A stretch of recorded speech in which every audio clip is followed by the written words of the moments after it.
for the first time, welcome to the Bhakti Center, the only holy place in the world where you can give a talk about God while wearing blues.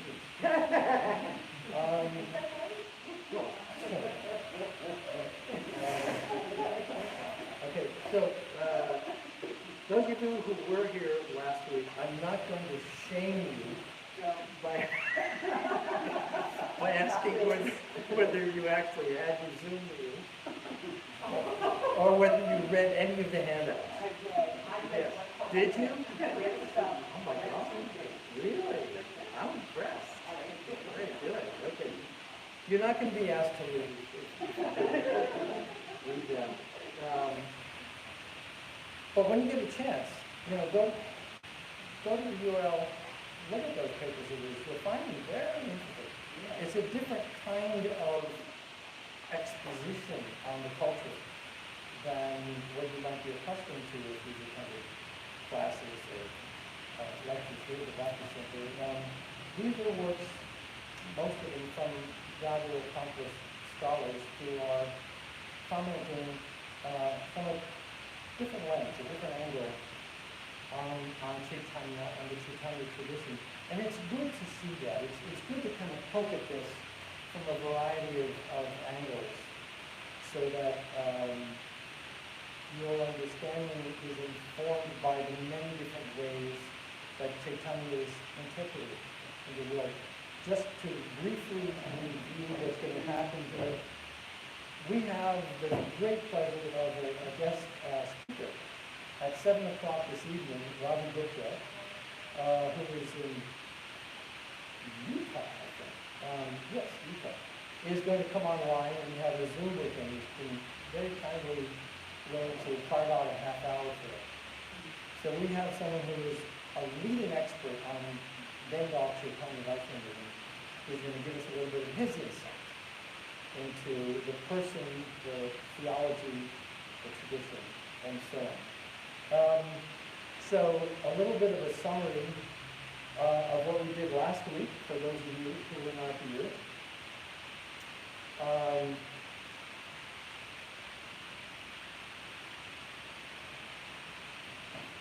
We talked about the symptoms of the current age, known as the Kali Yuga, the age of darkness and cloud. We looked at things that are happening to us today, the troubles and the concerns, the issues, the things that were not operative in Chaitanya's day, whether it's climate change or genocide, whatever it might be. And yet he is known as the Yuga Avatar, the descent for this age. So what does that mean? If this age is populated by events and circumstances that were not prevalent in his day, does he then still apply for us? That was our main theme last week. Is this relevant? Can we go back 500 years in Bengal and find elements in the life of this great teacher and mystic and ecstatic that migrate to our lives today? We discussed briefly interpreting teachings from an originalist perspective. This was part of the vocabulary that we collected last week, versus what might be called a contextual or situational approach. The Dobbs overturning of Roe v. Wade was done by a right-leaning court using a ostensible originalist position. That this was wrongly decided 50 years ago. It was not the intent of the founding fathers. It's not there in the Constitution. It's not there in the codified laws. Therefore, it does not stand. Even though it is stare decisis, it is established law, it should be able to. That's an originalist position, which frankly does not hold up to scrutiny. But that's a whole other class that we can have. We've discussed how all avatars confront adversity, and avatars, saints, holy people, their lives are the confrontation with adversity and the responding to adversity with humanity, deep humanity, and how across the board that's the case. It seems to go hand in hand. that higher calling, that divinity, which somehow is inseparable from suffering and pain. Whether it's Jesus on the cross, or whether it's Krishna attacked as a child by demons who would have killed him if they could. It's very universal. We discussed also Chaitanya's identity as the androgynous combination, andro, Greek for male, and gyne, female, this combination of male and female qualities, unique among avatars in that identity. We looked at the source materials last week, the approximately 12 classic biographies, the source materials going back to Murari Gupta, who was a neighbor of Chaitanya and his family, and how collectively those works amount to about 100,000 pages. And that's the body of information from source text. There's the commentaries and the more recent work. But the original source material are those biographies. We discussed how followers, particularly after Chaitanya's passing, but even during his lifetime, how followers didn't know how to interpret it. They didn't know what they were doing with it.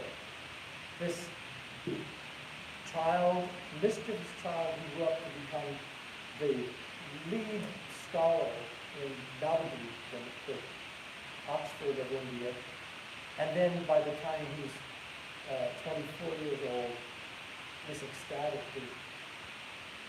would go through fits of rapture that no one had ever witnessed before. And we reviewed the two features of how people responded to that. Aishvarya and Madhurya. Who remembers what those two words mean? Reverence and sweetness. Yes, thank you. Aishvarya is kind of looking up to a superior with a sense of great awe and servitude, versus the Chaitanya who was known by the more intimate circle around him, who was the sweetness, God's sweetness personified. We talked about his mission, the internal and external mission, the external being the establishing of the chanting, particularly of the Krishna mantra as the easiest way of achieving a full sense of one's eternal self, and the love of his own devotee. But the one thing God cannot do is experience the love of his own devotee as long as he remains God.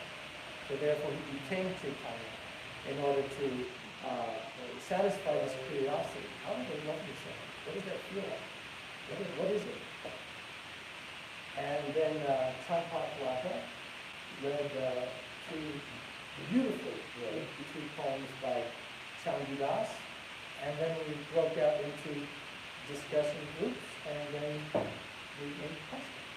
Yeah. Does anyone have any questions from what we discussed last week, from what we may or may not have read, from the handouts? Anything at all that you'd like to review, go into in greater depth?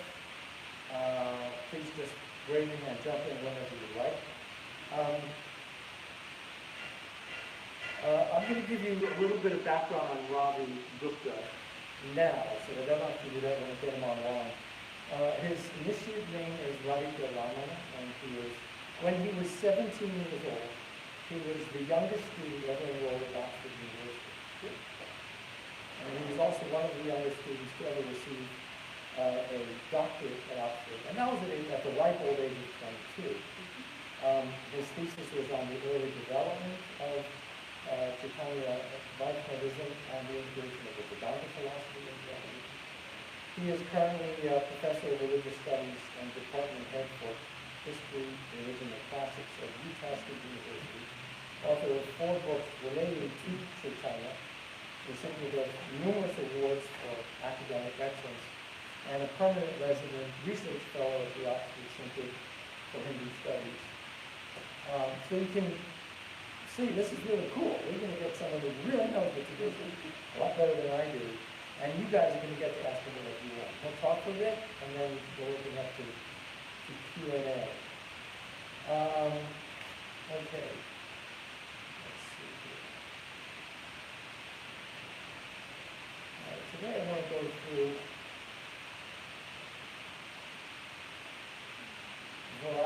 what was this love that Chaitanya was feeling? What made him unique? What was it that made him so special? Because we're going to talk about this after our discussion with Gandhi. But there are two dimensions to love in the Bhakti tradition. And it flows from what's known as rasa theology. The word rasa in Sanskrit. How many of you like Indian food? Who likes Indian food? Okay.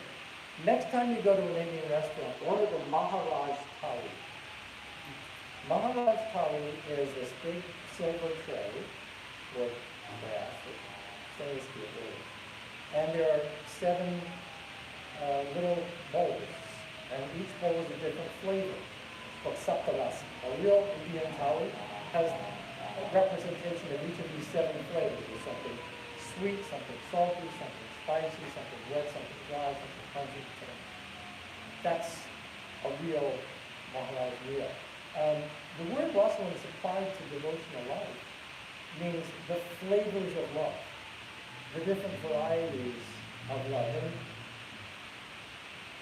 Chaitanya kind of pointed the way toward the apex of those varieties of love. And it pointed as well to 2 different ways of approaching love. Love for God, ultimately, but also love for our fellow human beings. One is practice. The practice of bhakti is things you have to do, whether it's daily chanting, or making sure you follow certain prescribed behavioral guidelines and so on. When you excel at that, when behaving in a devotional way, when there's this reform of character that's embedded and becomes second nature, then you enter spontaneous devotion. And it's in the spontaneous devotion that things start to get really cool. I like to think of it in terms of jazz and rock. Most jazz musicians start off as classical music. You start with scales, you learn the basics. Then you can begin to improvise. Then you can go set sail and do your piano. You know, when my favorite, Bill Evans, sat down and sat down to play piano, he wasn't thinking, okay, I'm going to put this finger there, and then I'll hit this chord, and then I'll go there. All of that was very second nature. His mind was free, his heart was free. Kind of go wherever the impulse led him. All of these tools were following along. So, devotional life in practice, in the early stage, is to refine the tools. Behavior, certain mindset, a mode of goodness, outlook on life, a compassionate view of others.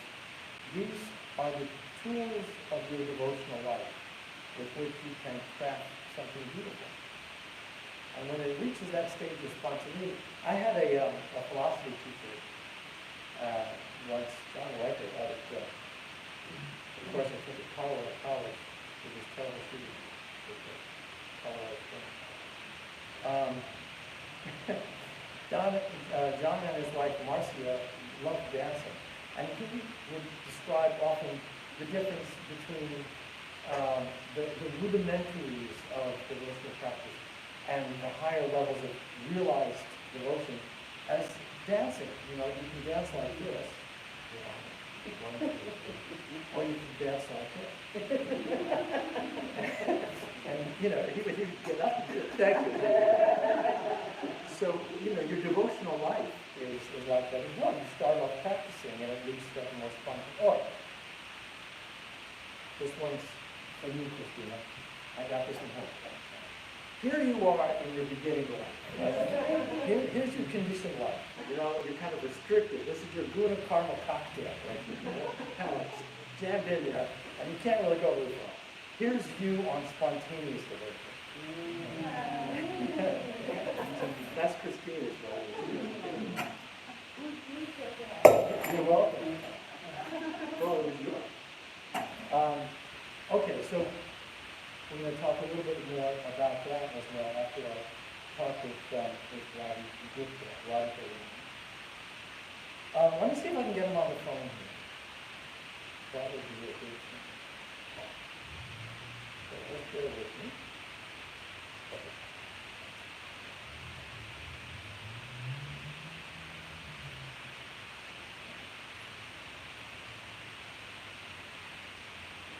He may not be there yet, I don't know, because it seems to be wrapping it up as every time go along.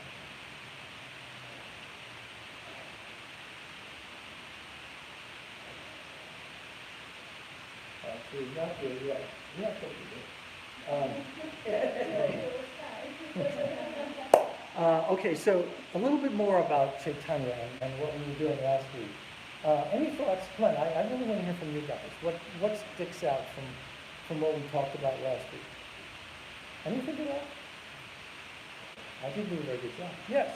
Well, I was just thinking, the point you made again about, how Chaitanya, it's so long, in one way it's long ago, and in one way it's not long ago, but that there's so many things in Kali Yuga that are now manifesting, but the thing that is true then and is true now is the simplicity of the holy name. And it becomes almost more usable now, because we're less, as Kali Yuga goes on, we're less and less able to do other practices. So it would seem that when it comes to good, it's actually more applicable than, another 100 years in Kali Yuga, and we won't even be able to remember our own names. So I was just thinking that it's so, in that way, it's like back to news that people probably could have a more soft of mind, that would become less and less and less and less, so that is going to be more valuable. Good. Okay, so for those of you who have no idea what you just said, Chaitanya came to offer a curative for the things that we habit. And it was something that had to be simple. It had to be something anyone could do at any age, whatever their particular background may be. So he came up with this very simple plan. Sing and dance. Sing and dance, and then when you're tired, have some vegetarian food. And it was brilliant because it worked. He was able to approach many, many different groups. At the time, there were these adversarial parties at work politically. He was able to unify with this simple formula. Here's the glitch. We're complicated. The practice is simple. We're complicated. Why? What is it that would stand in the way? I'm asking you now to stretch your head a little bit. If this is so simple, if just taking a mantra and chanting it can actually necessitate consciousness of ourselves as eternal beings, as divine beings, why don't we do it? What stands in the way? Now, this is a little confessional here, if you don't mind. I've been doing this for 50 some odd years. It's not like, Krishna's come before me and, danced and revealed himself. I still am in that practice phase of my own devotional life 50 years later. There are moments, to be candid, when it gets a little emotional, because it's a very intimate thing. I mean, when you chant those names, you're inviting God into your life. And if you think it takes me about 2 times round on the prayer beach before I even remember what the hell I'm doing. Mm-hmm. And then when I start remembering, I wait for this is my time with God. Then I go a little deeper and I start thinking about what I'm doing. Then it starts to get real. Then there's a little bit of a glimmer of some sense of the power of the sound and what it can do. And if you do it regularly, it's cumulative. Again, same question. What stands in the way? Why wouldn't we do that? What are some of the reasons? Yeah. Go ahead. Your regular. Hour early do it, hour and a half early do it. Yeah. So what do you do for, but me, listen, I'm the type, if I don't do it in the morning, it's not gonna get done. So, get up early and do it. Okay. But there are days when you do so. So the demands, let's do the demands of every day. Before I ask you, I just want to go back and put the Zoom up so that when Robbie comes online, we'll be ready for it. So bear with me here.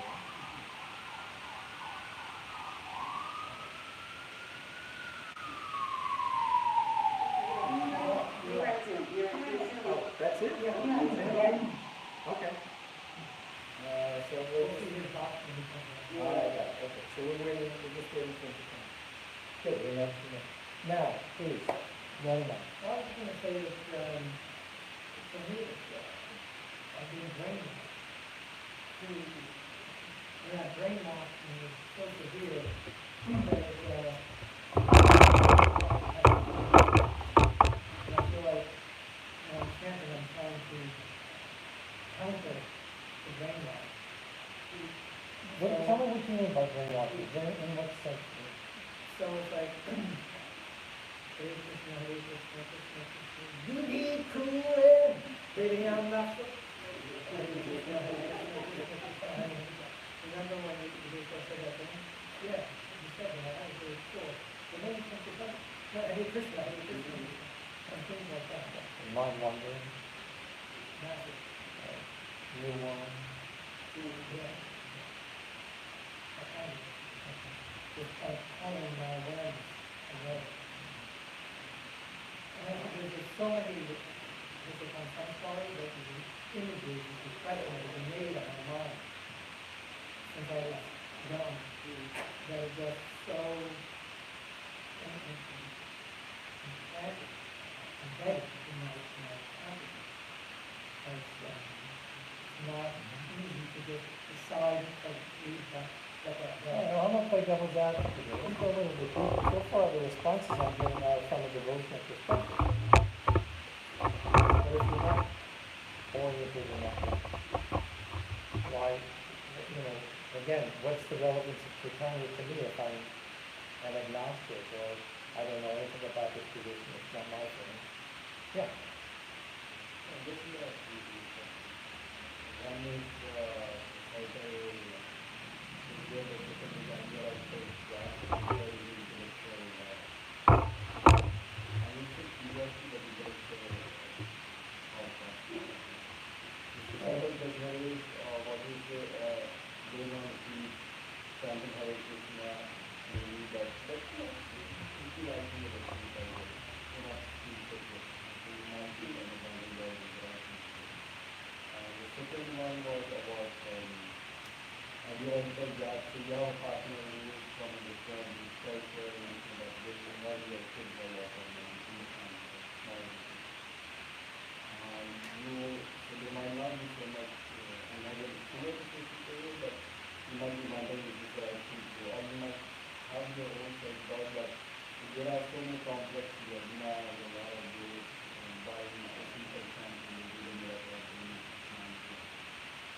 Yeah, that's a good answer. It's also very polite.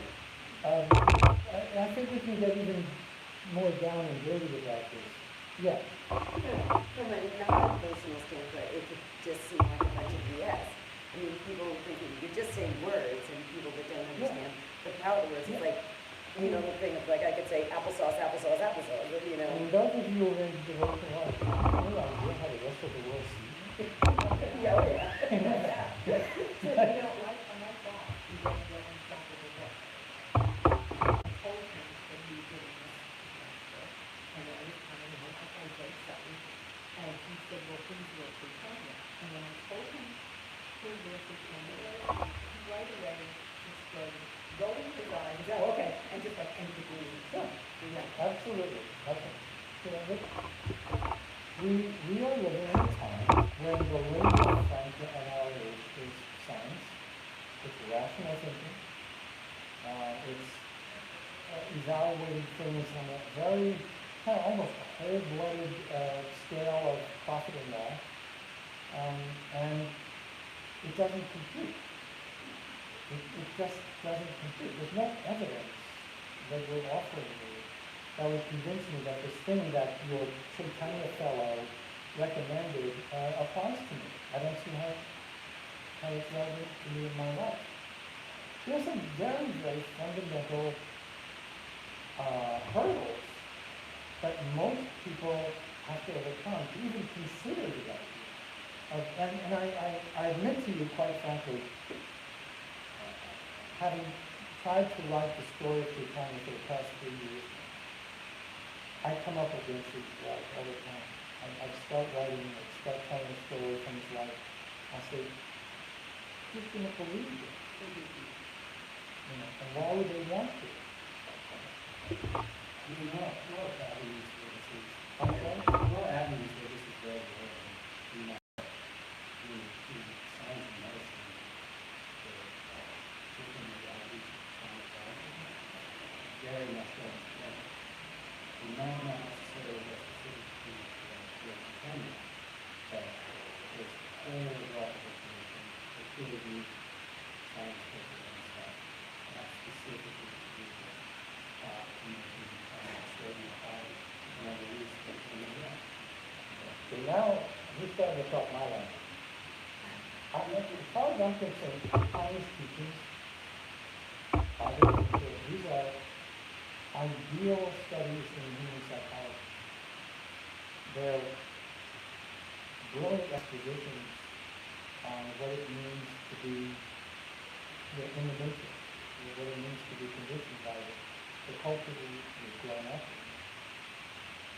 And my conviction, and we talked about this last week, is that where Chaitanya becomes relevant for everyone, whether they're devotionally inclined or not, is on that level of turning the lens on ourselves and examining what is it that stands in the way of us living a fulfilled life. Never mind Sanskrit, bhakti, whatever. Just living a life unencumbered by the traumas and the circumstances of growing up in the United States in the 21st century. Oh, there you are. Okay, let's get started. We'll continue this afterwards. Hey there. How are you? Can we turn the sound up on this screen? You do it by your computer, so you can turn up the volume on your computer. My computer's at home. I saw Doyle do something. Do you know how to do it? Say something, Here you go. I had a meeting just before this, so I wasn't able to respond when you sent me the email. Okay. But hopefully this is working okay. I'm traveling at the moment, so I'm not at my usual university location. This is a satellite campus, and so hopefully this will work. Well, I'm just going to turn this around a little bit so that you can see the beautiful people who are here to hear from you. Wow. So now let's have our chat, because I know your time is valuable, and thank you so much for carving out some space for us. Maybe I should actually turn this around while you're speaking. You and I discussed kind of giving you free rein to talk about whatever it is you'd like to talk about for the first few 10, 15 minutes, and then we're going to open this up to questions. So why don't you take it away and tell us a little bit about Chaitanya from your explorations of the person, the culture, the community around him, and where he speaks to us today. Okay, so I'll speak for a few minutes, and then I look forward to the conversation. Thank you all for this opportunity. It's good to see you, even though I can make out a few faces at least. I'll just start by saying that there are Sri Chaitanya is really part of a long tradition of bhakti poets and saints singers, teachers that span well over 1,000 years in India's history, but particularly beginning the 15th and 16th centuries, there's a real rise of different devotional movements. And these movements share certain characteristics which help them stand out in the already very diverse landscape of traditions in India. And so there's three characteristics in particular about Sri Chaitanya's tradition that I want to highlight, which are important historically, but have also been meaningful for me personally. And so the first one is the use of the extraordinary literary productivity of Sri Chaitanya's tradition. Now, Chaitanya himself, we don't have a lot in terms of extant writings for him, but the tradition that he began was among the most prolific during that time period. And what's especially interesting, I think, about that literary tradition is two things. One is that the fact that that many of those key writings were written in Sanskrit, which is very much the language of tradition and authority and culture in throughout Indian history. And the second thing is that they were also writing in vernacular languages, that is, the languages spoken by the average person in India, whether that be Bengali or Brajbhasha or Oriya, the local languages. Now, here's why this is important.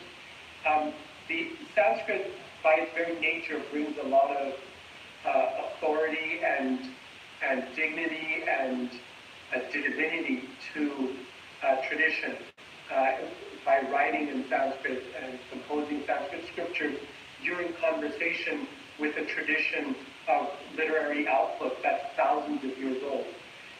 But at the same time, Sanskrit has been very much a language of the elite. It's been a language that's been spoken mostly by those who are highly educated, those who are priests or Brahmins, those who are royalty, and scholars. The average person may understand some things about the language and use it in some context, but doesn't understand it very well. By giving those same teachings in the language of the common people, particularly through writings in Bengali and Oriya and in Hindi, Brajbhasha, and also by teaching the masses by traveling, as Sri Chaitanya did. He traveled for many years, close to half his life.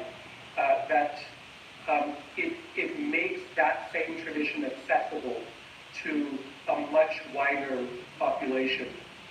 Think about what happened during the Reformation in Europe, when one of the big things that Martin Luther did that really changed the landscape of Christianity was to translate the Bible into German and eventually into every language, every vernacular spoken by people.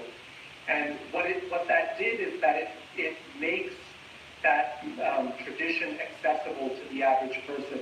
It cuts out a lot of the power and exclusivity connected with language, where Latin and Greek were accessible only to a few, the priesthood and to royalty, to scholars, and so on.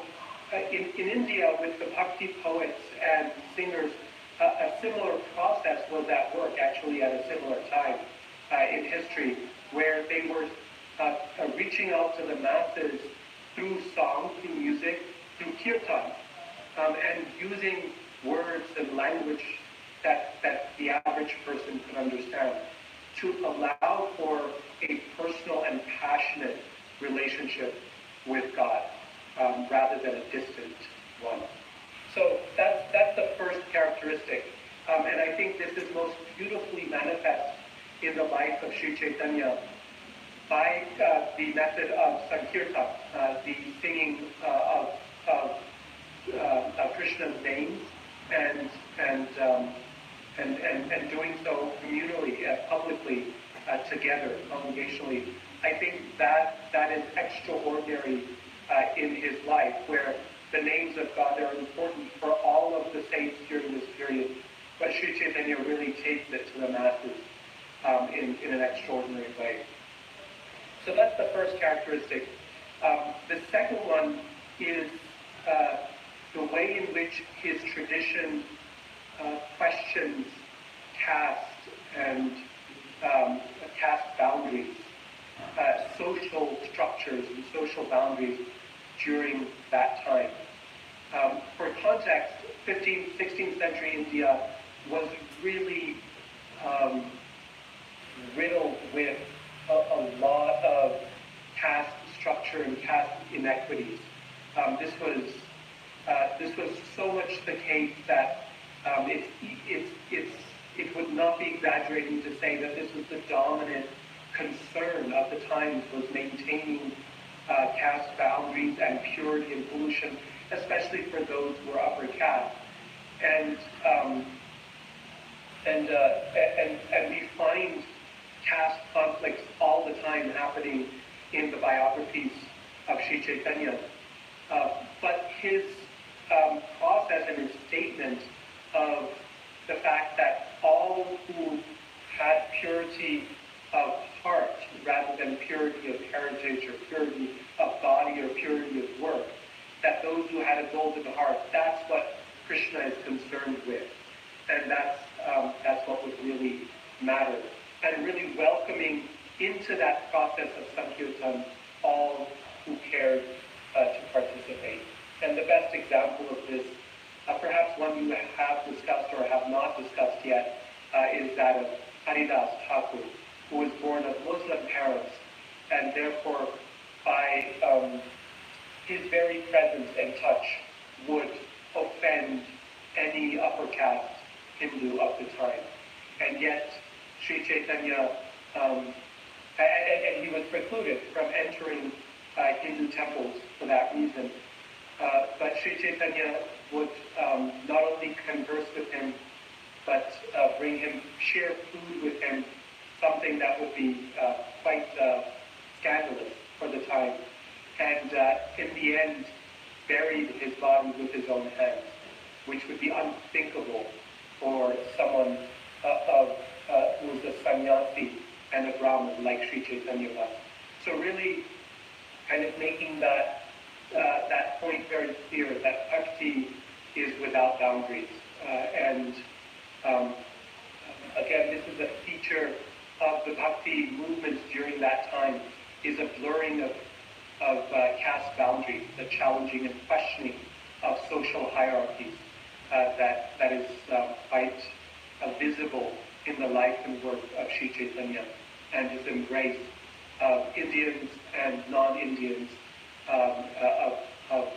because Haridas Thakur would have been considered a non-Indian if there was, at the time, the word for Muslim was more or less synonymous for the word for Turkish, as in someone who's a foreigner, but also someone who is outcast from the caste system. And one finds many such examples like this in Mahaprabhu's life. And then the third and final characteristic that I appreciate very much is a reaching out to other religious traditions. And by other religious traditions, I mean both within the larger Hindu fold, other philosophical traditions, even contrary ones, and I also mean reaching out to non-Hindu traditions, like most dominantly at that time Islam.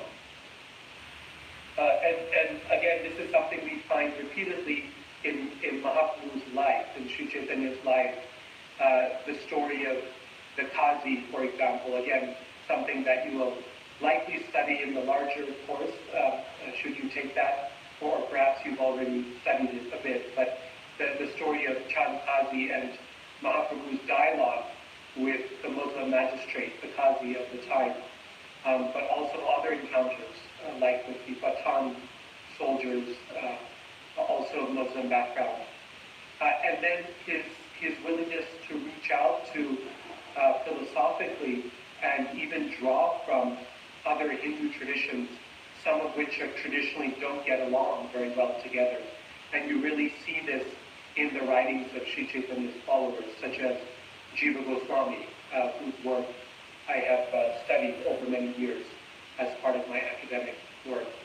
So these three things, the profound literary output, but both in Sanskrit and in vernacular languages, reaching out to the masses and welcoming them in language that they could understand, while also engaging with the highest levels of philosophical discourse in India.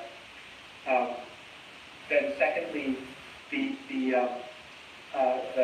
blurring, the challenging questioning of caste and other social hierarchies, and finally the crossing over into other religious traditions and reaching out across religious boundaries.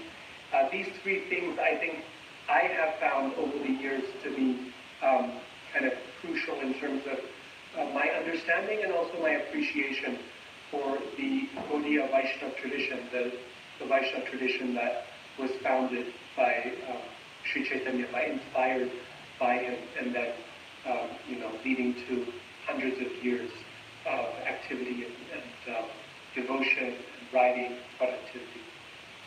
So those are some thoughts to get us started, and I'm happy to take any questions or hear your thoughts or responses. Anyone want to start us off? I've got about a dozen questions I want to ask. So you get first dibs. Thank I just had a couple comments. Thank you so much for that. That was awesome. All those 3 points, just to me in my mind, spelled the big word mercy. That is so merciful to make things so applicable. And also, those 3 points really make me think, Jnana Maharaj in The Dream Within gives this beautiful definition of what bhakti is, in a beautiful paragraph in the book, and it ends with that this is not a practice that is exclusive to any religion or creed. In fact, it is I forget how he puts it, the heart of all religion, every religion and creed. And what you were just saying was really sort of sum that up, like with his outreach. So that's what I was really like, it's just so merciful that he did, to make it like, let's make it for everyone, language and caste and applicability. So Yeah, I mean, Radhika, would it be accurate to say that this was embargoed knowledge, that it was not available to the masses, and that was intentional for perhaps retention of power by the upper caste or something? Certainly. One of the things that Jiva Goswami says in making an argument. So Jiva Goswami was one of the main leaders of Sri Chaitanya's movement in the generation after his first disciples. And so one of the things that he says in his writing, and I've studied his writing quite a bit, which is why I quote from it, he writes about how in arguing for why the Srimad Bhagavatam, the Bhagavata Purana, is the best of scriptures. This is the text that was most dear to Sri Chaitanya. He makes a very interesting argument. He says, what sets it apart, he says the same truth is found in the ancient Vedas and in the Upanishads and the Puranas, and also the Bhagavatam. But the reason the Bhagavatam is superior is because not only does it present that same truth, that eternal truth, but it makes it accessible to everyone. It makes it accessible to all who come, rather than as Yogeshvara Prabhu, Joshua Green said, that it's instead of embargoing it, right, and preventing people from accessing it, building walls around it, the Bhagavata welcomes everyone into that knowledge. And so thank you for that very thoughtful comment, because I think it's a general principle of bhakti that other things being equal, that which is accessible is always superior to that which is inaccessible, right? And so, of course, other things being equal, whereas accessible untruths are not very valuable. That's not the point. But when you have truth, all other things being equal, when you're working with truth and it's discussing the nature of truth, then that truth which is accessible is superior to that which is limited. Because what is the use of knowledge if no one can access it? That knowledge is compared to the jewel upon the head of a serpent. Cobras in India are said to have gems on their hoods, and those gems are quite beautiful and wonderful to look at, but they're of no use to the world because no one wants to get close to a cobra. And so when knowledge is guarded too closely within the confines of power and within the confines of arrogance and a sense of superiority, then it becomes like the gem on the head of a cobra. And that knowledge, while clearly valuable, is less valuable than if it were to be made accessible. And so that's one of the foundational principles of Mahaprabhu's tradition, that making that which is most valuable also most accessible, you get the best of both. Beautiful. Thank you. Other questions? I have a question for you. We're always looking here in our series to find equivalence. And I wonder whether it's reasonable to say that what you refer to as casteism in Chaitanya's day, might we call that the racism that we're familiar with in our day? So let me start by saying that the attempt to guard and restrict and the desire to distribute and make accessible are urges that we find throughout the history of humanity for anything that's valuable, particularly knowledge. And on one level, that's natural and good, as in everything needs to be protected well, and everything needs to be distributed well. Anything that's valuable, and so to give a student entrance into one of my classes, they need to pass certain thresholds of capacity and knowledge and ability, so that I know that they are likely to succeed in the course that they're taking. And those qualifications for admission to the university ought to be as broad as possible, but still meaningful, right? So on one level, having some guardrails is important. On the other hand, when those guardrails prevent anyone from, or most people from accessing what is valuable, then they become their own worst enemy. Those guardrails end up harming the very thing that they attempt to protect. And we find that problem throughout the history of humanity as well. So these two tendencies, let's break open the fence and give, and let's guard. These are tendencies that we find throughout history, and in different degrees. Now,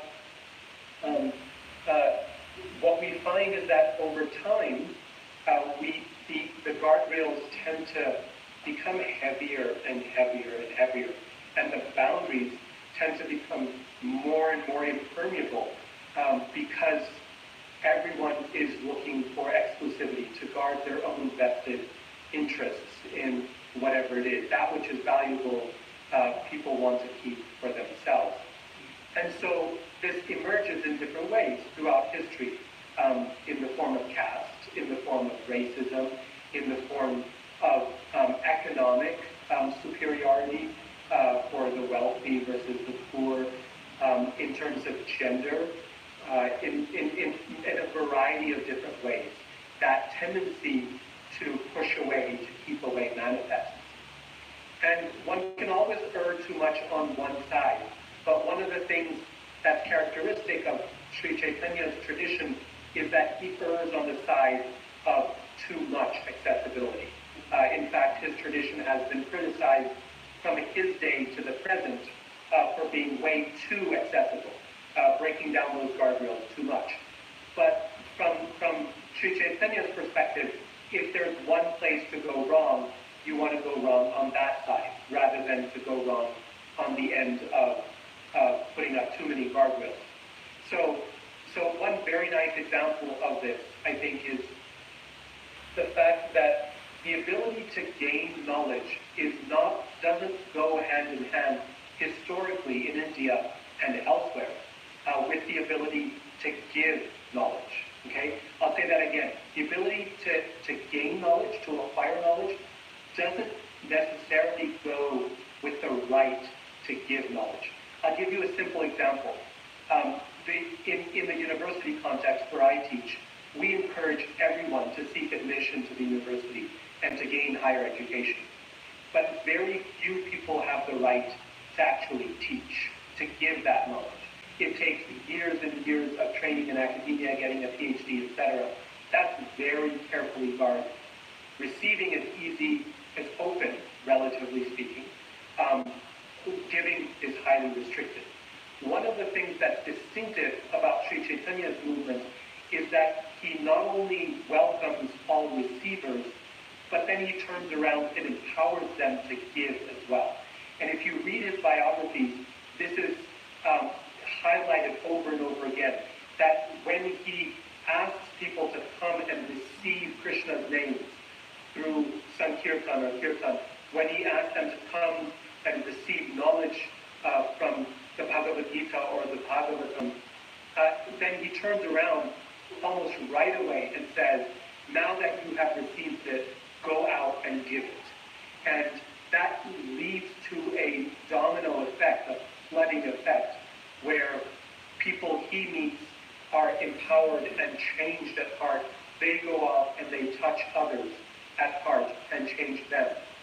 That's something not to take for granted, because that empowerment to not only receive but to give is something that is quite distinctive and quite powerful, because the ability to receive does not necessarily imply the ability to give throughout human history. In fact, it's the other way. The two are quite separated in much of history. So going back to your question, I think certainly, from an academic perspective, there's been a lot of debate. There's been books written about the question of whether casteism and racism are equivalent, or whether they can be seen with equivalency, looking at a lot of historical factors. But there is no debate about one thing, which is to say that structures of inequality are found everywhere, through every society. And religion, as a force, functions either to bolster those structures of inequality or to tear them down. You find both impetuses. And in Mahaprabhu's movement, you really find the weight placed on tearing them down. Oh, beautiful. Lovely distinction you gave there. Questions? You've got 5 minutes here. This is a good golden opportunity to talk to someone from the tradition. Yes. I just wonder, is it appropriate that religious rights is for the purposes of dancing, singing, and musical storytelling? Since time immemorial, people have communally gotten together to communicate with powerful thoughts of humanity. And a lot of what we're talking about reminds me of both things. Theater, musical theater is not from that. It is, for the military civilian community, everybody has their work. then when it comes out, it becomes mandatory that you have to go through it in order to do what you're doing yourself. Fascinating question. Were you able to hear the question, Ravi? Not at all. Would you mind repeating it? Let me see if I can paraphrase. Is there a parallel that can be drawn between this, the singing and dancing and the performance quality within Chaitanya's Bhakti tradition and the ancient Greek cultural phenomenon of public theater? Am I in the right track here? Yeah, I mean, like I was saying before, Come over, yeah. Yeah, come up to the computer and speak into the microphone. it's kind of picking up where we left off, which is that therapy is somatically through thought and dancing. So when it comes to ancient theater, the function of that is to eliminate the public to be responsible and accountable for your visceral feelings. Beautiful. I think again, the essence of the question is there not something that we have seen throughout human history that the performing arts are a form of achieving transcendence, of arriving at higher states of being and consciousness? We see it in the ancient Greek theater. There are other parallels that we can make. Is there something that's reflective of that older history in Chaitanya's movement and practice? So I'm so happy to hear that comment and question. I mean, it's one more thing I think that is really kind of distinctive about Sri Chaitanya's tradition. Not only is that parallel, that not only can we think of what Chaitanya is doing as the performing arts, but that's what it is. I mean, that's all of it, really.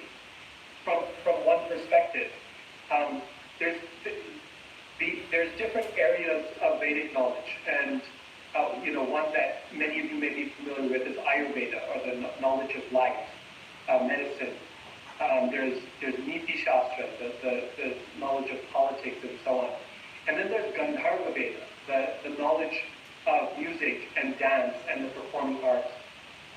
And this develops into the tradition of Rasa Shastra. It's a long story, but as the science of aesthetics and performance in India. And the tradition of Sri Chaitanya can be described entirely as a practice of aesthetics in the performing arts. Everywhere from Sankirtan, of course, kirtan and music and dance, but then even more than that, once you start going into the esoteric aspects of the tradition, then essentially what you're doing is recognizing the relationships that are present in transcendence, in divinity, and the relationships that are present in the spiritual realm, and then attempting to enact those in your own practice, to enact those emotions, not to mimic them, not to pretend, but actually to feel them in the deepest way that an actor does on stage. And so, if you think of the Western tradition of theater and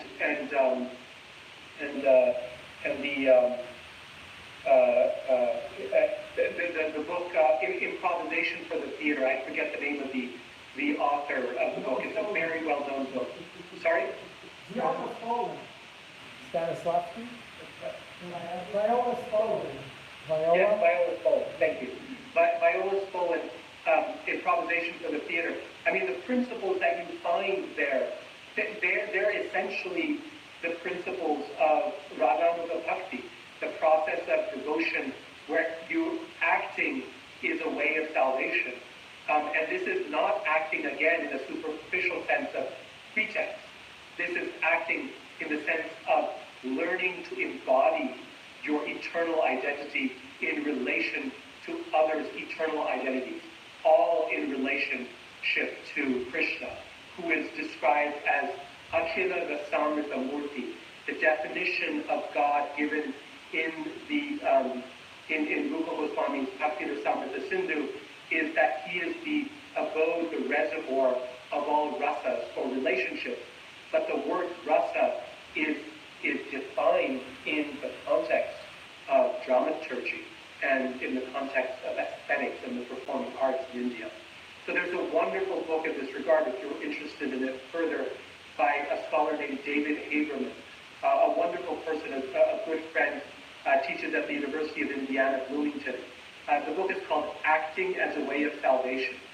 And it's a description of Mahaprabhu's, Sri Chaitanya's philosophy, his ideas as the performing arts, as theater, as dance, as music, as drama.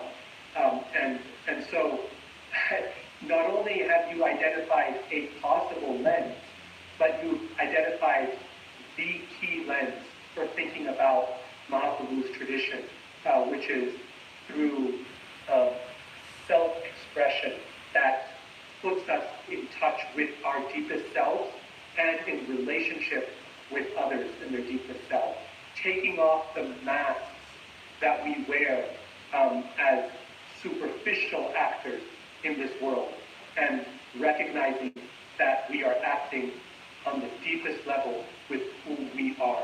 That's what rasa is all about. That's what devotional relationships are all about. And that's what kirtan is meant to uncover.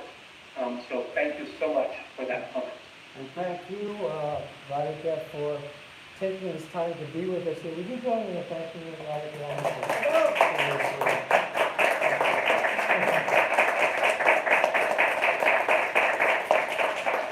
You've given us a lot to think about and a lot to discuss, so I'll give you a report tomorrow. How's that? You're really lucky to have a really great group there. I'm jealous. I'm with you. Thank you. Thank you all so much for this opportunity. Bye-bye. Bye. Wow, how about that, huh? Awesome. He's doing a deal.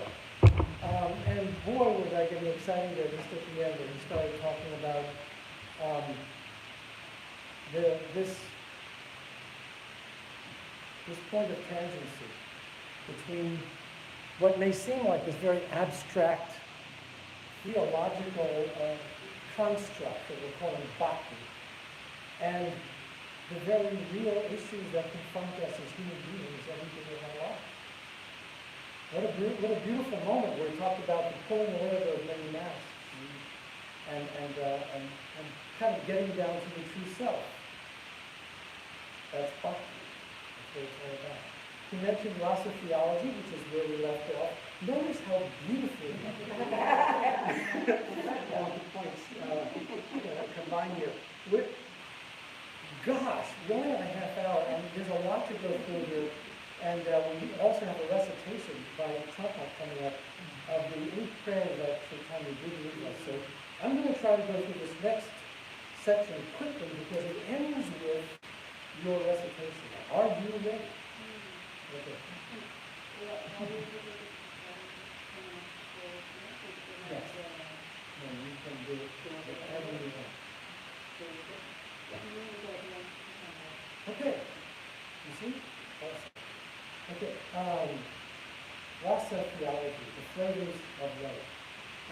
There are 5 primary flavors of love in the Bhakti tradition. And we talked about the Indian thali, right, with the different flavors. Look at this first from the Bhagavatam. Radhika mentioned how the Bhagavatam is the principal scripture, the one that most inspired Chaitanya.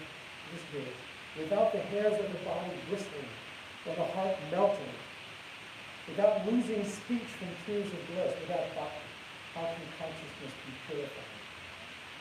One who stammers, whose heart melts, who constantly weeps and sometimes laughs, who unabashedly sings and dances, such a person, united with me in bhakti, enlivens the world.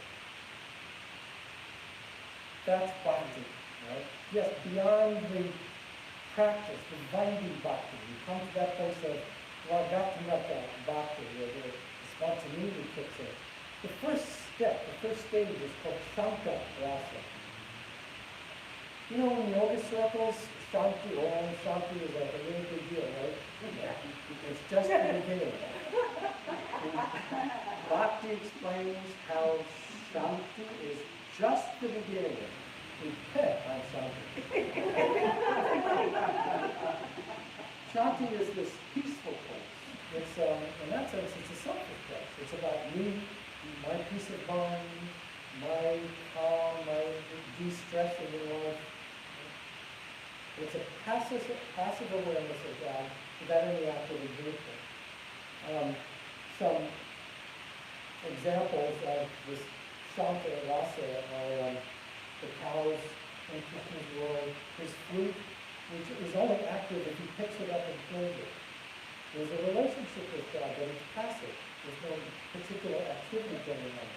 It's an awareness that there's a mystery to the universe, but I'm not really engaged with it. I'm aware of it, but I'm not really excited by it. The metaphor is given of sugar cane when first pressed.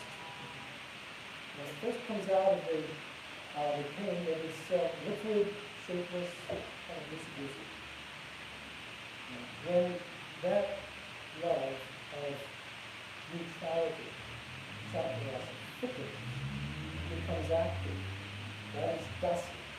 Dasya rasa means a respect for servitude, a reverential affection for the Supreme Being, but it's an active love. We want to do some service. There's this greater mystery element. We engage with that greater mystery. And the goal here is to take shelter of that feeling of being a part of that greater mystery. And now the sugar cane juice has boiled and thickened into syrup. An example of someone in this dasya rasa would be Arjuna in the Bhagavad Gita, who started out in a friendship relationship with Krishna. But once he realized, I'm in trouble here, I need a guru, he said, let's set aside our friendship, I wish to be your dasya. Sishyasteham sadhanam pankata, I wish to be your disciple. Please be my master, I wish to learn from you. So the shift was toward this dasya rasa. So that servitude, however, is not flexible. It's governed by some rigid protocols of higher and lower, of server and served. When love sheds those strictures and it ripens into something more exciting, it's called sakya rasa, which is friendship, an informal affection between equals. The mood of Saka, Krishna's friend, whether it was playfulness, of joking together, of sharing adventures, Krishna's supremacy is no longer an issue. God becomes a friend, and there's a relationship of equals, a very mellow, smooth exchange. Sakas do not hold Krishna's godhood against him. Yeah, he's God, but so what? He's our Krishna. And the example here is sugar cane juice now having the syrup having now further thickened into a molasses. And the example of these sakas would be the cowherd boys of Krishna's village. Friendship, of course, is casual. There's no particular responsibility in friendship. When that kind of love is enhanced by a sense of responsibility, that I have to feed him, otherwise he'll go hungry. Where is he? Is he getting in trouble? Is he going to fall in the river and hurt himself? That sense of care and looking after is a parental effect. That's about salvation. God is no longer the providing father, but your dependent child. You are God's parent in this relationship. The molasses now have boiled down and coalesced into crystals. They're getting thicker and thicker. And the example here would be Nanda and Yashoda, Krishna's birth parents, his foster parents, the elders of his village who see him as their child.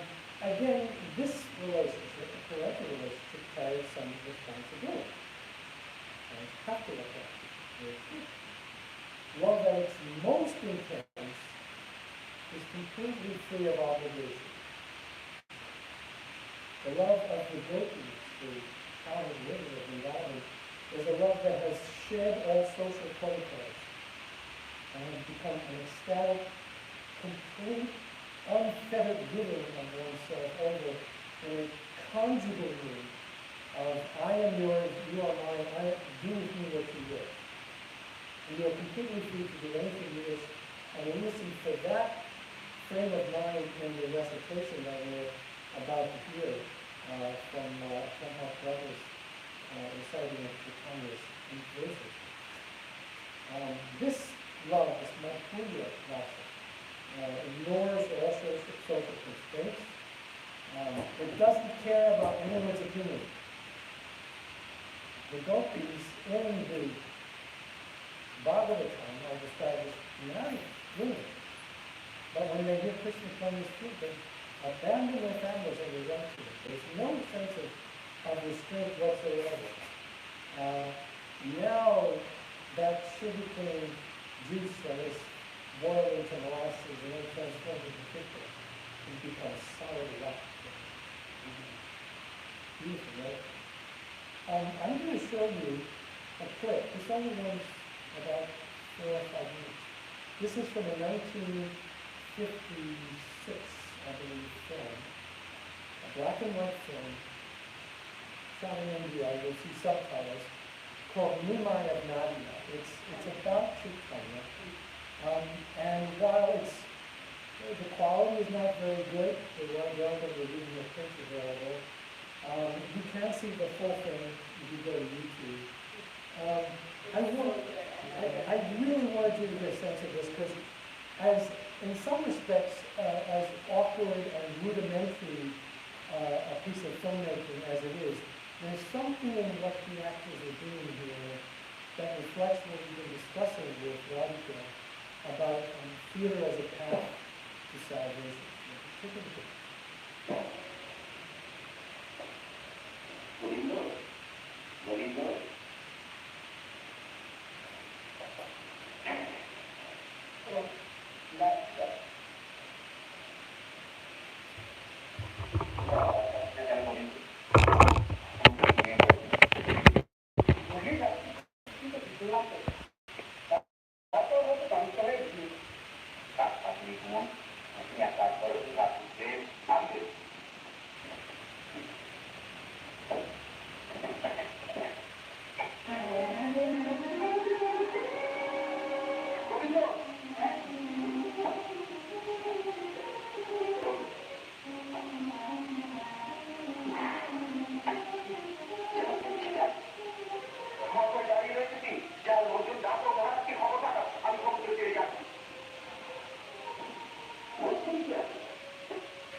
This was just a few minutes of a film that runs more than an hour.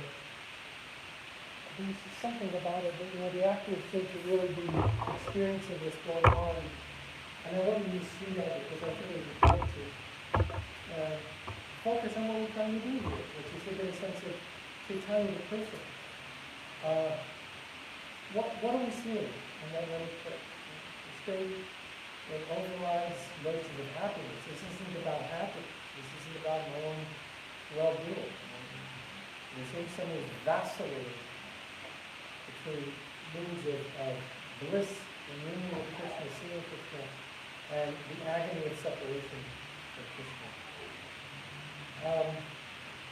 I'm getting a sense of what Chaitanya was all about. This isn't gently tinkling prayer bells. This is a roiling, bubbling ocean, welling up and exploding out of the heart. A love that is all-encompassing. And you'll hear it in these poems. Prabhupada, if you're ready, perhaps you would recite these poems by Chaitanya. These photos are reputed to be actual drawings of Chaitanya on the right and his companion Nityananda on the left. These were commissioned by King Pratapalidra during the time that Chaitanya and Nityananda were present on the planet. And so what we have is arguably the earliest references to what they may have looked like. The authenticity is up for discussion, but at least the idea that these were commissioned at that time is pretty astonishing. What you're about to hear are the only material, the only verses that we know that are directly from Chaitanya. And they are found in the writings of Rupa Goswami, and then at the end of the official biography, the important one that we discussed last week, Chaitanya Charitamrita, these verses conclude the book. You have this extraordinarily profound work of theology and biography, and these poems are the crowning conclusion of that description of Chaitanya's life. So if you would like to lead us through that. Let me put the camera on you. So we do just the last two or all of them? Okay.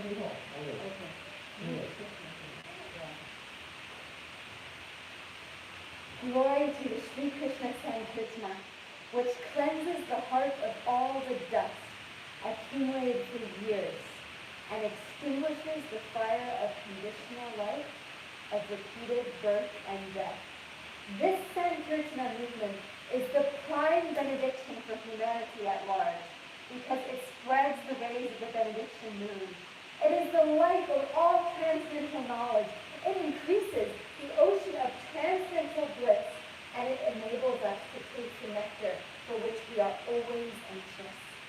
Oh my Lord, your holy name alone can render all benediction to living beings, and thus you have hundreds of millions of names like Krishna and Govinda. You have invested all your transcendental energies in these transcendental names. There are not even hard and fast rules for chanting these names. Oh my Lord, out of kindness, you enable us to easily approach you by your holy names. Yet I am so unfortunate that I have no one chant the holy name of the Lord in a humble state of mind, thinking oneself lower than the straw in the street. One should be more tolerant than a tree, devoid of all sense of false prestige, and should be ready to offer all respect to others. In such a state of mind, one can chant the Lord's holy name constantly. O Almighty Lord, I have no desire to accumulate wealth, nor do I desire beautiful women, nor do I want any number of followers. I only want to make positive devotion of service, birth after birth. O Son of Maharaj Nanda Krishna, I am your eternal servitor, yet somehow or other I have fallen into this ocean of material birth and death. Please pick me up from this ocean and place me as an atom at your lotus feet.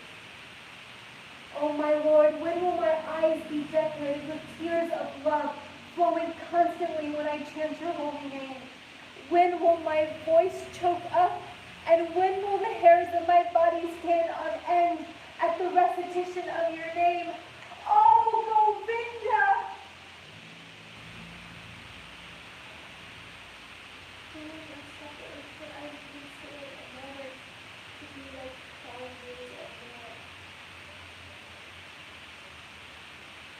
Tears are flowing from my eyes like torrents of rain, and I am feeling all vintage in the world in your absence. I know no one but Krishna as my Lord, and he shall remain so, even if he handles me roughly by his embrace, or makes me broken-hearted by not being present before me. He is completely free to do anything and everything, for he is my worshipful Lord. And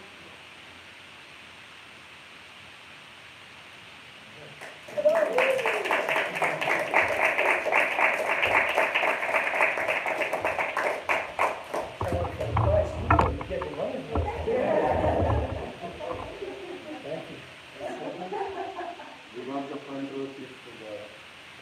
Yes. Well, of course, what we're hearing here is something that's beyond our experience. There's an interesting trajectory to these illustrations as well. It starts off in a kind of a general appreciation for the names, the words of these names. Not just any names, but Krishna names. When we talk about mantra meditation, Chaitanya says specifically Krishna, the mantra is Krishna. Cleanses the heart, brings us a foreshadowing of what lies ahead. And then each of the verses goes deeper and deeper until we get to a very, very intimate place. Where Chaitanya is in the mood of Radha, the mood of the Lord's devotee, saying, I'm nothing without you. I put no qualifications on my love for you or relationship with you. Do what you want with me. I want you in my life. Very, very beautiful, very an elevated place in the trajectory of the soul going to God. We have just a few minutes. I want to open this up for some questions. You must have some questions at this point. Last week, I loved the discussion when we got into about how is this reflective of the loving relationships that we know, that we have in the spirit. That was a lovely moment.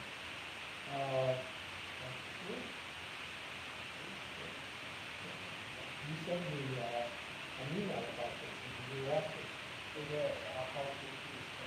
how to see and up to see that level of love, that pure bhakti, is a haiti, meaning there's no motive behind it. It's not a business transaction. But I'll love you because by doing so, I know what I'm going to get back. There's no transactional quality. And up to Kriyata, no matter what obstacles you throw in my way, I'm going to continue that. You don't know that kind of a relationship. It's something to it, it's aspiration. Thoughts? Yes. my question is, I went to the lecture by that next one, and he was saying in this lecture that we shouldn't do, because we understand that we're discussing that there's these different levels of relationship that one can have with God. The highest being the majority, right? And we understand from the Gaudiya from the scriptures that that we are soul and our soul has an eternal relationship with God, right? And like Lord Chaitanya is exhibiting these highest emotions, right? And that in the perfection of spiritual enlightenment, we also can feel these emotions and have this experience of the relationship with the Lord. In this lecture, Rameswamy was saying that, you shouldn't be thinking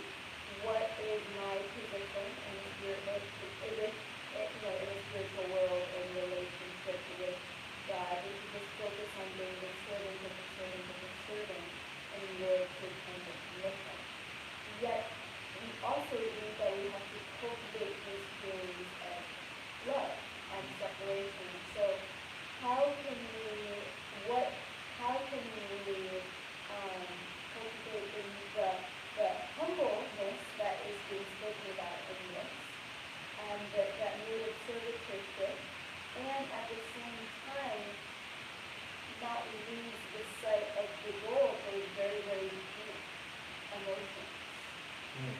Wow. Lots of that question. Two things that you inspired me to say. One is a quick response, and the other is a brief story. The quick response is that after 53 years of this gig for me, the best answer that I can give you to that very profound question is, I don't know Krishna. I can't describe for you anything about my relationship with Krishna. What I do know is the community around him. I know how much I love the people who are drawn to him. I know how much my life is enriched by your company, and how deprived I would feel without it. I think in Krishna's world, in his realm, in his people, we begin to get a sense of what those higher levels of love might be like. I have a quick story. Prabhupada, my teacher, for those of you who don't know, the founder of the Krishna Society, came to France, and there's, in Paris, there's a branch of the United Nations called UNESCO, the UN Educational and Cultural Organization. UNESCO has a seal of approval that we put in certain books that they deem qualified as representative of a particular culture. So, a friend of godbrother of mine, Virginia, he was actually here earlier this year, and I went to the UNESCO office. This was 1973, I believe, so 2 years ago. And we brought the PowerPoint books and we showed them to the director of the representative library. For various reasons, we weren't able to secure that seal. But as a thank you for coming to visit him, the director gave us a book of poems by Chandidas and Vijay. And brought the book back and gave it to Prabhupada. And then went to my room. About a half hour later, he called me, Yogeshvara, that's it, right? And he was reading the book. He said, where did you get this? And I went through the explanation of the UN office and so on. And Prabhupada said, these poets, Chandidas and Vidyapati, were writing for a very, very elevated level of level of God. The poems that we heard you recite last week are erotic, profoundly intimate. And Prabhupada said, listen to this one. And he read the following poem from Chandidas. Harshness at home, I don't know.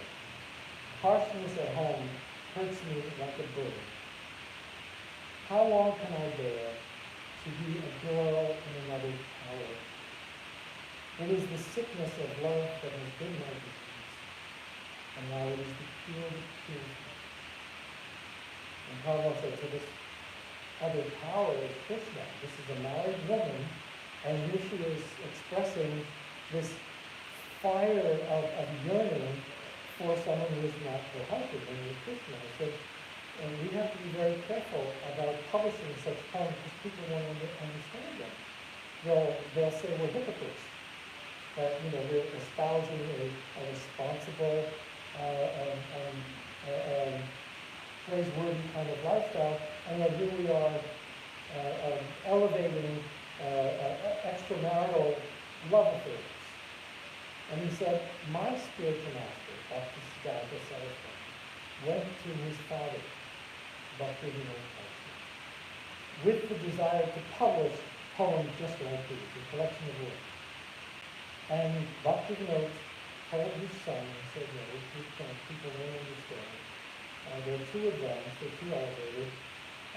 So, no, I cannot do it. Bhaktisiddhanta was persistent. He came back a second time and said, I really think there's a lot of important philosophy in these poems. I want to publish these. And his father said, no, thank you. When Bhaktisiddhanta came back for a third time and said, please let me publish these poems, his father looked at him and said, okay, one copy for yourself. And then Prabhupada said to me, because where is the great soul who can understand this depth of love? And really thinking I was going to say something nice to him, I said, there's only you. The last thing that Prabhupada ever wanted was anyone to praise him. And anyway, he bowed his head, shook his head like this kind of, I will not be so good. He was declining that honor, that praise from me. And so I'm sitting there, going back to my room, kind of like, my chin hanging down. And then a little while later, Yogeshvara, and Prabhu was having his massage. And when you get a massage, his assistant would, be very vigorous. So Prabhu had the book of poems in his hand. He was kind of wiggling back and forth, sitting cross-legged on the floor. And looked at me with this really cunning little smile and said, listen to this. If you really love me, wrap your leg around. And then he looked at me like, what are you going to do with that? And I just lost it. I bowed down, I backed out of the room backwards. I was in the middle of my head. I had no idea. I came back to him after, and I said, Prabhupada, you notice glorifying the gopis, this Madhurya rasa, this love of that Chaitanya felt, as the highest. Is that what you want for us, your disciples? Do you want us to love Krishna like the gopis did? I'm all of, 23 years old when I'm doing this. And he looked and said, yeah, that's very nice. If you want to do that. But you have to be completely free of all materialism. He said, for now you should read the book. Read Chaitanya Charitamrita, you should read the biographies of Chaitanya. And then I said, okay, but if that love, that conjugal affection for God is the complete thing, that's the thing, why would anybody want anything else? Why would anyone want to be just a friend, or a parent, or a servant? Why would anyone want anything else? And this is something really interesting. He said, well, ultimately it comes down to personal choice. Some people yearn to serve their beloved. They want to serve that person. Let me do something. Someone else wants a more casual relationship. Someone else may want that intimacy that comes with the luxury of that. Saying that it comes down to a personal choice just blew my mind. And then he said, generally in the Chaitanya tradition, followers come to that place of at least appreciating the love of the gopis for Krishna, not entering into that mood. And that left me very, very thoughtful. The idea that every one of us, not only here, but in the whole world, each of us has their own very unique, very personal covenant with God. Some people who may be indifferent to the notion of a person or divinity still have a relationship with creation. They see divinity in the world, in the universe, in the beauty of it, for the passion. Everyone has a particular kind of mood or lust. And I think our job is to respect that, to acknowledge it, honor it, and not try convert anyone to the point of it, but to recognize the beauty and the elegance and the rightness of that relationship that every individual has in his or her own. I don't know if that answers your question.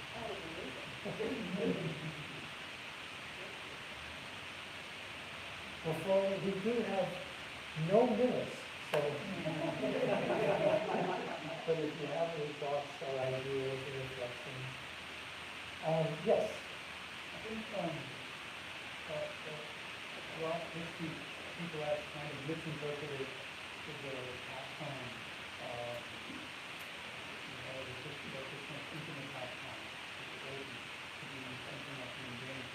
But in reality, when you look at the identity, so Purusha and Prakriti, Purusha, Krishna being the supreme male, and all living the soul being female by default. So even under the Malkuthi, when you're born, you're all female. And then only because of the genetic factor, you're all female. So not having maybe that realization that everyone's female, but originally, Krishna is the only male, female. So then that helps kind of give that context about these forces that they're talking to forces and God, Krishna, leader and creating the fire. And in your soul, you default, energy. And I think that helps, because in India, people look at me and look at our imagery and Indian activity such a grand topic. But when you can see that, also the energy, the female energy is different. Now since my baby, I did find myself as a man, so I'm covered by these illusions. So they didn't give me that entry because I don't have that advanced level of consciousness. But I can see Krishna as my father, Krishna as my friend. It's easier to focus on showing my condition more than I think that kind of helps. Very interesting observation, and also very challenging. Something I've thought a lot about. There's this overt heterosexual nature to the description of the soul's love for Krishna, of the feminine love of the masculine.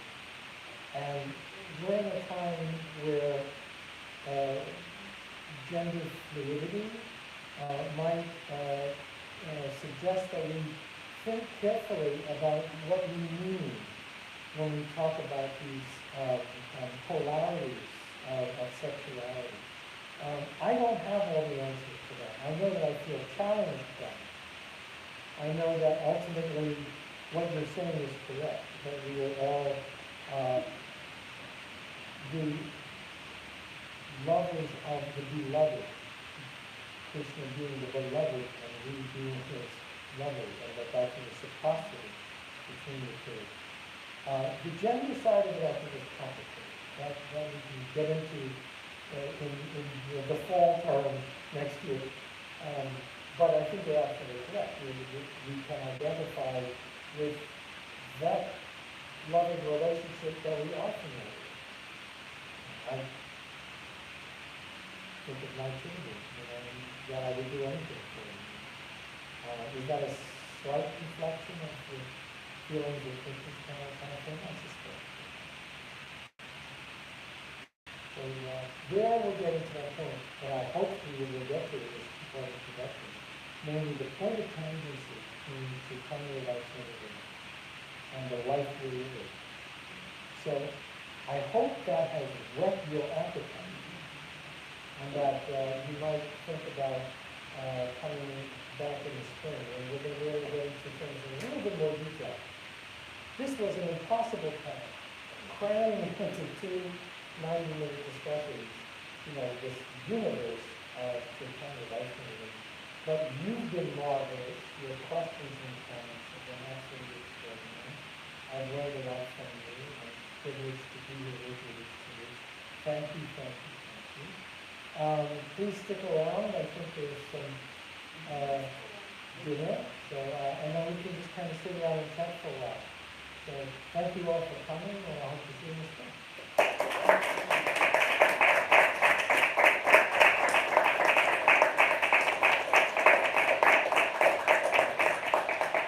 Thank you so much for this review. Insight that it is because of Yogeshvara that I came to learn about Buddhism 10 years ago.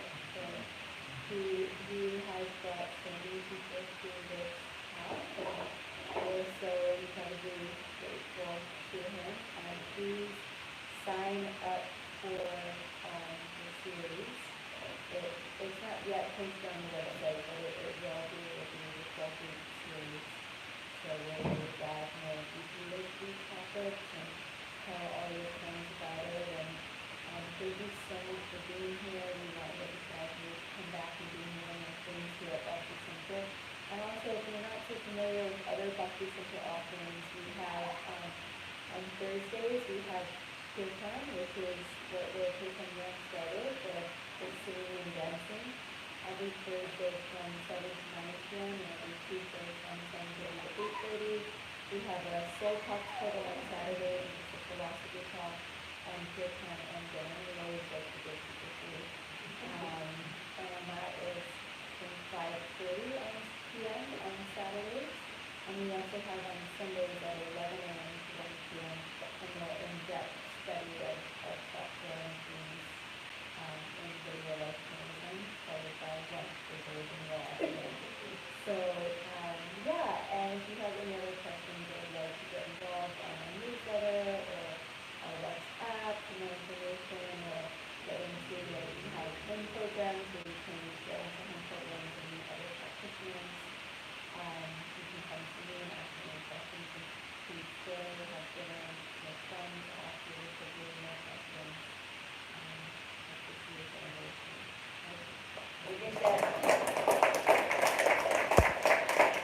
Bye.